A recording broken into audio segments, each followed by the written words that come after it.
O relatório é bastante extenso, mas também mencionar que o projeto apresentado pelo senador Sérgio Souza é, por si só, muito importante e de objetivo bastante valioso. Por isso, apresento a Vossas Excelências o relatório que produzi. O projeto de lei do Senado número 447 de 2011, de autoria do ilustre senador Sérgio Souza, propõe um acréscimo de 2 parágrafos ao artigo 31 da Lei 8.212, de 24 de julho de 1991, que dispõe sobre a organização da Seguridade Social, institui o plano de custeio e dá outras providências, bem como a alteração do parágrafo 2º do artigo 71 da Lei 8666, de 21 de junho de 1993, que regulamenta o artigo 37, inciso 21 da Constituição Federal, institui normas para licitações e contratos da administração pública e dá outras providências, com a finalidade de possibilitar a responsabilização solidária da administração pública e da pessoa jurídica tomadora de serviços perante o respectivo prestador de serviços pelos encargos previdenciários resultantes da execução do contrato e, em caso de dolo ou culpa, pelos encargos trabalhistas. O artigo 1º do PLS insere os parágrafos 7º e 8º no artigo 31 da Lei 8.212 de 1991. Neste parágrafo 7º, estabelece-se que a pessoa jurídica tomadora de serviços responde solidariamente com o contratado pelos encargos previdenciários resultantes da execução do contrato e, em caso de dolo ou culpa, pelos encargos trabalhistas.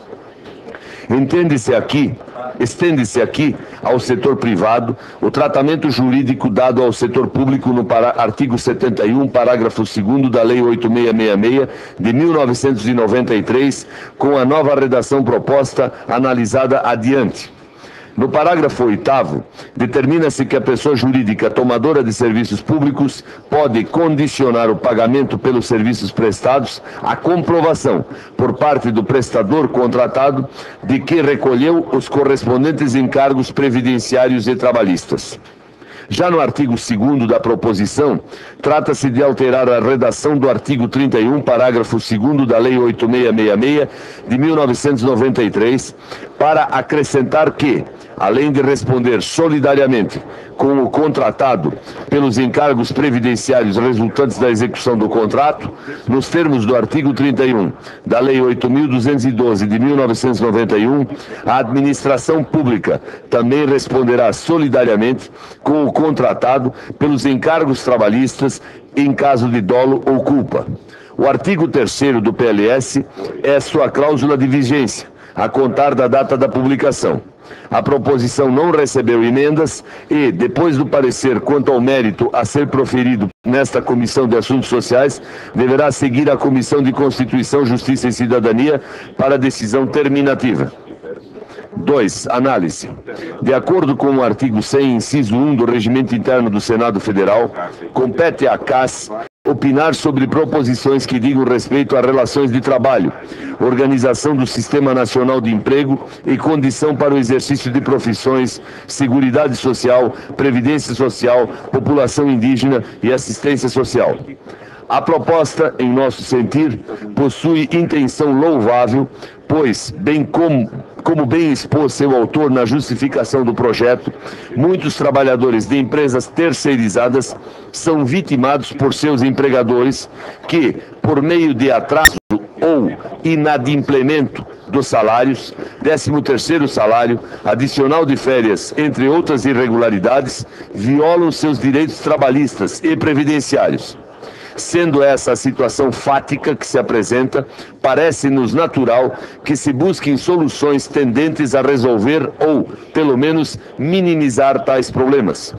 No caso em tela, a ideia central é, por meio da ampliação da responsabilidade solidária, forçar a administração pública ou o tomador de serviços a adotar critérios para a escolha do prestador contratado, bem como para a fiscalização e acompanhamento do contrato de prestação de serviço, sob pena de responsabilização por culpa in iligendo e ou in vigilando, respectivamente.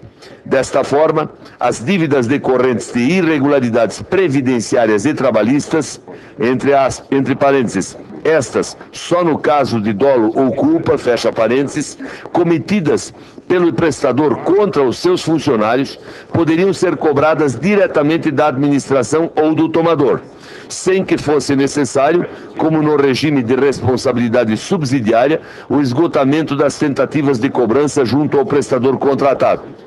Segundo a justificação em seu artigo 1º, o projeto tem o fito de positivar, parcialmente, entendimento contido no enunciado número 331 do TST, Tribunal Superior do Trabalho, com alguns ajustes, especialmente no que concerne ao seu 4º item, in verbis. TST, enunciado número 331, contrato de prestação de serviço, legalidade. Inciso 4. O inadimplemento das obrigações trabalhistas por parte do empregador implica a responsabilidade subsidiária do tomador de serviço quanto àquelas obrigações, inclusive quanto aos órgãos da administração direta, das autarquias, das fundações públicas, das empresas públicas e das sociedades de economia mista, desde que hajam participado da relação processual e constem também do título executivo judicial. E aí menciona a lei e também a publicação no Diário da Justiça. Veja-se, contudo, que o enunciado usa o termo responsabilidade subsidiária. O proponente, portanto, pretende dar um passo além, pois a transformação da responsabilidade subsidiária em solidária representa uma alteração com consideráveis implicações jurídicas. Para nós, socorre melhor a posição favorável ao projeto em exame, a decisão proferida pelo pelo Supremo Tribunal Federal, STF, na sessão plenária de 24/11/2010, nos autos da ação direta de constitucionalidade número 16, em face do item 4 da referida súmula do TST, em que se confirmou a constitucionalidade do artigo 71, parágrafo 1º, da Lei 8666 de 1993. A partir de então, tornou-se inaplicável a aludida jurisprudência, cabendo aos juízes trabalhistas aplicar escorreitamente o direito à espécie segundo o entendimento do STF. A legislação atual só prevê a possibilidade de responsabilidade solidária do tomador de serviços como decorrência da lei ou da vontade das partes, conforme estatui o artigo 16 da Lei 6.019, de 3 de janeiro de 1974, na hipótese de falência da empresa de trabalho temporário. Ademais, reza o artigo 896 do Código Civil que, abre aspas, a solidariedade não se presume, resulta da lei e da vontade das partes, fecha aspas. A questão da responsabilidade do poder público na contratação de serviços terceirizados reveste-se de complexidade adicional relativamente aos casos do setor privado, em razão do regime jurídico-administrativo que exige a prevalência do interesse público sobre o interesse privado. A permissão para a realização dos contratos de terceirização de mão de obra está prevista no artigo 10, parágrafo 7º do Decreto-Lei nº 200, de 25 de fevereiro de 1967, o qual estabelece que, abre aspas, a administração procurará desobrigar-se da realização material de tarefas executivas, recorrendo, sempre que possível, à execução indireta mediante contrato, desde que exista na área iniciativa privada suficientemente desenvolvida e capacitada a desempenhar os encargos de execução, fecha aspas. E, como se disso, toda a administração pública submete-se aos princípios delineados no artigo 37 da Constituição Federal, com destaque para o caso aqui discutido, para os princípios da legalidade, impessoalidade, moralidade, publicidade e de acessibilidade aos cargos e empregos públicos somente mediante prévia aprovação em concurso público. A desconsideração dessa solenidade fulmina o ato de nulidade plena. Portanto, a necessidade de observância, especialmente nesse último princípio, impede, in toto, a possibilidade de reconhecimento na administração pública de vínculo empregatício entre o empregado da empresa fornecedora de mão de obra e a administração, mesmo em caso de irregularidade da contratação. É o que decorre do texto do item 2 do já referido enunciado 331 do TST. Em virtude da impossibilidade de estabelecimento de vínculo empregatício entre o empregado da terceirizada e a administração, há quem entenda pela impossibilidade de se reconhecer o direito de pleitear verbas trabalhistas ou previdenciárias correspondentes da administração. A legislação vigente para o setor público, contudo, não é restritiva para o caso das verbas previdenciárias e já hoje permite a responsabilização solidária da administração nesses casos, independentemente da formação do vínculo. Isso configura, em nosso ver, uma grande contemporização do regime jurídico-administrativo frente ao princípio da proteção aos direitos do trabalhador. Quanto ao não reconhecimento dos encargos patronais resultantes da execução do contrato, já existe, no artigo 71, parágrafo 2º da Lei 8666 de 1993, a possibilidade de responsabilizar o Estado solidariamente no que concerne aos encargos previdenciários.